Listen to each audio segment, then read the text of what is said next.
Imagine करिए एक ऐसा मूवमेंट जब इंडिया के अपने ही tech product suddenly global giants को चैलेंज देने लगे। माइक्रोसॉफ्ट और गूगल जैसी दुनिया की बड़ी कंपनीज के टूल्स छोड़कर यूनियन मिनिस्ट्री अश्वनी वैष्णव ने अपने ऑफिशियल काम के लिए जो अपनाया, हमारे खुद का स्वदेशी प्लेटफॉर्म। और बस यही नहीं, जो का मैसेजिंग ऐप अटारी कुछ ही दिनों में 3000 से बढ़कर 3.5 लाख डेली साइनअप्स तक पहुंच गया। सिर्फ 3 दिनों में 100x ग्रोथ।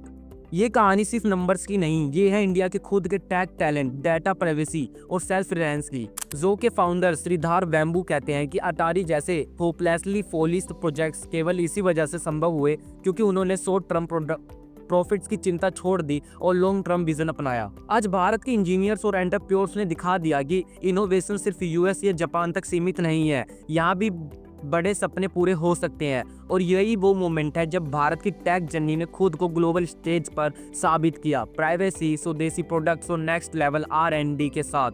तो चलिए जानते हैं कि कैसे जोर अटारी ने सिर्फ एप्स नहीं बनाए बल्कि इंडिया की डिजिटल सेल्फ रिलायंस की कहानी लिखी। एक दिन यूनियन मिनिस्ट्री अश्विनी वैष्णव ने अचानक माइक्रोसॉफ्ट और गूगल के टूल्स छोड़ने का फैसला किया। हाँ, वही माइक्रोसॉफ्ट ऑफिस और गूगल वर्कशॉप जो हम रोज इस्तेमाल करते हैं। उनकी वजह, वो चाहते थे कि भारत के लोग स्वदेशी टूल्स अपनाएं और देश की टेक्नोलॉजी सेल्फ रिलायंस को बढ़ावा दे। एग्जाम्पल फॉर जैसे भारत अब खुद के वेपन्स खुद क्रिएट करता है, made in India weapons create करता है और बाहर से देशों से वेपन्स कम ही मंगा रहा है, इसलिए अब हम एप्स पर भी ध्यान दे रहे हैं। मिनिस्ट्री ने अपने एक्स पोस्ट ट्विटर पर लिखा, आई एम मूविंग टू जो आवर ओन स्वदेशी platform for documents, spreadsheets and presentations. I urge all to join PM Shri Narendra Modi ji call for Swadeshi by adopting indigenous products and services। यह post बस एक announcement नहीं थी बल्कि एक संदेश था कि पूरे देश के लिए अश्वनी वैष्णव ने अपने काम के तरीके ही बदल दिए।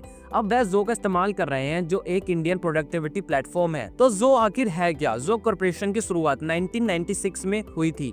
फाउंडर्स थे श्रीधर वेम्बू और टोनी थॉमस। ये चेन्नई से ऑपरेट करते हैं और इसी सास यानी सॉफ्टवेयर आशा सर्विस कंपनी कहा जाता है। जो ने ओवर 55 क्लाउड बेस्ड टूल्स बनाए हैं जो बिजनेसमैन के लिए बहुत जरूरी है। Email, accounting, HR, project management, CRM और भी बहुत कुछ। हालांकि कंपनी यूएस में इनकरप्टेड है, लेकिन जो का हार्ट और ऑपरेशंस रूरल तमिलनाडु में चलते हैं। इसका मतलब है कि जो सच में मेड इन इंडिया का एग्जाम्पल है। आज जो के 100 मिलियन से ज्यादा यूजर्स है और ये 150 से ज्यादा कंट्री में इस्तेमाल होता है। छोटे स्टार्टअप्स हो या बड़ी फॉर्चून 500 कंपनीज अब जो के यूजर हैं। जो के टूल्स बहुत ज्यादा वर्सटाइल है। जो राइटर, जो सीट्स और जो सो, ये माइक्रोसॉफ्ट ऑफिस और गूगल वर्कशॉप के डायरेक्ट कॉम्पिटिटर है। जो notebook, work drive, mail, meeting और कैलेंडर जैसे एप्स भी है जो स्टैंड अलोन इस्तेमाल किए जा सकते हैं। जो की खास बात यह है कि यह यूजर डाटा प्राइवेसी को बहुत सीरियस लेता है क्योंकि जो का बिजनेस एडवर्टाइजमेंट्स पर डिपेंड नहीं करता। ये यूजर्स का डाटा बेचकर पैसे कमाने की कोशिश नहीं करता। डाटा को कोई लोकेशन में होस्ट किया जाता है ताकि रेगुलेटरी रूल्स को पूरा किया जा सके। और सबसे इंटरेस्टिंग बात, जो के प्लान्स माइक्रोसॉफ्ट और गूगल के कंपैरिजन में बहुत अफोर्डेबल है। यही वजह है कि भारत में छोटे और मीडियम बिजनेसेस जो को जल्दी अपनाते हैं। तो जब अश्वनी वैष्णव जो पर स्विच करते हैं, वो सिर्फ एक सॉफ्टवेयर चेंज नहीं कर रहे बल्कि पूरी तरह से स्वदेशी अप्रोच को प्रमोट कर रहे हैं। जो 1996 में स्टार्ट हुआ, आज ग्लोबल स्केल पर 100 मिलियन से ज्यादा यूजर्स तक पहुंच चुका है और अब इंडिया में उसका अडॉप्टेशन दिन पे दिन बढ़ता जा रहा है। भारत का अपना मैसेजिंग ऐप अटारी कुछ ही दिनों में अचानक हेडलाइंस में आ गया। जो का ये ऐप जो 2021 में लॉन्च हुआ था और पहले सिर्फ एक एक्सपेरिमेंट माना जाता था, अब टॉप चार्ट्स पर ग्लोबल कॉम्पिटिटर को पीछे छोड़ रहा है। और आज वजह, यूजर सब डाटा प्राइवेसी को लेकर बहुत कंसर्न्स है और अटारी का प्रोमिस है spyware free made in India लोगों को बहुत पसंद आया। जो के फाउंडर श्रीधर वेम्बू ने खुद बताया कि सर्च कितना डायनामिक था। उन्होंने कहा, हमने सिर्फ 3 दिनों में अटारी ट्रैफिक में 100x इंक्रीज देखा। साइनअप्स बढ़ गए 3000 से 3.5 लाख प्रतिदिन। अब हम पूरी टीम के साथ इंफ्रास्ट्रक्चर बढ़ाने की कोशिश कर रहे हैं ताकि अगले पॉसिबल 100x सर्ज को हैंडल कर सके। यही एक्सपोनेंशियल ग्रोथ होती है। लेकिन ये सर्ज सिर्फ मेंबर्स तक ही नहीं सीमित नहीं था। जैसे जैसे एप्स ने ट्रैक्शन हासिल किया, इन्वेस्टर और लोग भी जो को इंडियन स्टॉक एक्सचेंज में लिस्ट करने की मांग करने लगे। एक इन्वेस्टर वेंकटेश अल्ला ने कहा कि अब इंडियंस का मौका मिलना चाहिए कि वो अपनी truly home grown tank company में इन्वेस्ट कर सके। इस पर बैम्बू ने जवाब दिया कि अगर जो पब्लिक हो जाता है तो ऐसे प्रोजेक्ट जैसे अटारी शायद कभी एग्जिट ही नहीं करते। उन्होंने कहा, अटारी एक होपली फॉलिश प्रोजेक्ट था, यहीं तक कि हमारी अपनी टीम भी डाउट करती थी कि यह काम करेगा या नहीं, लेकिन हमने इसे इसलिए बनाया क्योंकि हमें लगता था कि भारत को इस तरह की इंजीनियरिंग कैपेबिलिटी की जरूरत है। ये लॉन्ग रेंज R&D ऐसे नहीं चल सकती जो हर क्वार्टर के फाइनेंशियल प्रेशर में फंसी हो। बैम्बू ने जो के कल्चर के बारे में भी बताया, ये कल्चर बिल्कुल इसरो जैसी है।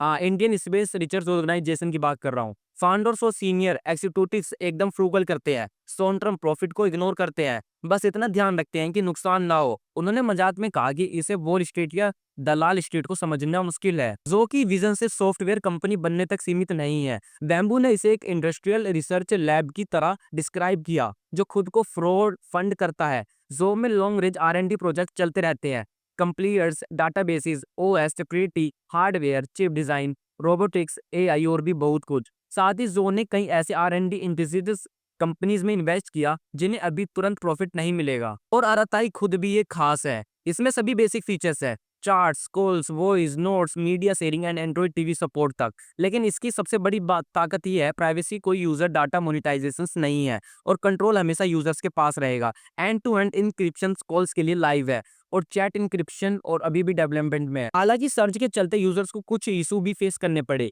OTP डिले और साइनिंग प्रॉब्लम्स, जैसे वेम्बू ने अनाउंस किया कि जल्दी ही ये प्रॉब्लम फिक्स कर दी जाएगी। पूरी टीम और हैंड्स ऑन डेक के साथ काम कर रही है, इंफ्रास्ट्रक्चर बढ़ा रहे हैं और कोड को फाइन ट्यून कर रहे हैं। फिलहाल आरआईआई अपने स्पॉटलाइट मोमेंट को एंजॉय कर रहा है, लेकिन अगली कुछ मंथ्स बताएंगे कि ये सिर्फ शॉर्ट ब्रस्ट ऑफ होता या फिर एक लास्टिंग ट्रस्टेड अल्टरनेटिव बन गया। तो ये कहानी है भारत के अपने टेक हीरोज की, जिन्होंने माइक्रोसॉफ्ट और गूगल जैसी जायंट्स को चैलेंज दिया, स्वदेशी प्रोडक्ट्स को प्रमोट किया और प्राइवेसी फर्स्ट इनोवेशन का पाथ दिखाया। जो और 28 सिर्फ एप्स नहीं है, ये डिजिटल सेल्फ रिलायंस के सिंबल है। जहां यूनियन मिनिस्ट्री अश्विनी वैष्णव ने अपने काम के लिए स्वदेशी टूल्स अपनाए, वही श्रीधर बैम्बू और उनकी टीम ने दिखाया कि लॉन्ग टर्म विजन और डेडिकेशन से इम्पॉसिबल प्रोजेक्ट भी रियलिटी बन सकते हैं। ये सिर्फ शुरुआत है, भारत का टेक फ्यूचर अब खुद डिफाइन करेगा कि हम ग्लोबल स्टेज पर कैसे इनोवेशन और प्राइवेसी के साथ अपना नाम बनाते हैं। और ये जर्नी अभी शुरू ही हुई है। अगर आपको ये कहानी पसंद आई तो लाइक करिए, कमेंट करिए और अपने थॉट्स शेयर करने के लिए वीडियो शेयर करें दोस्तों के साथ और हमारे चैनल को सब्सक्राइब फॉलो करें, ताकि हम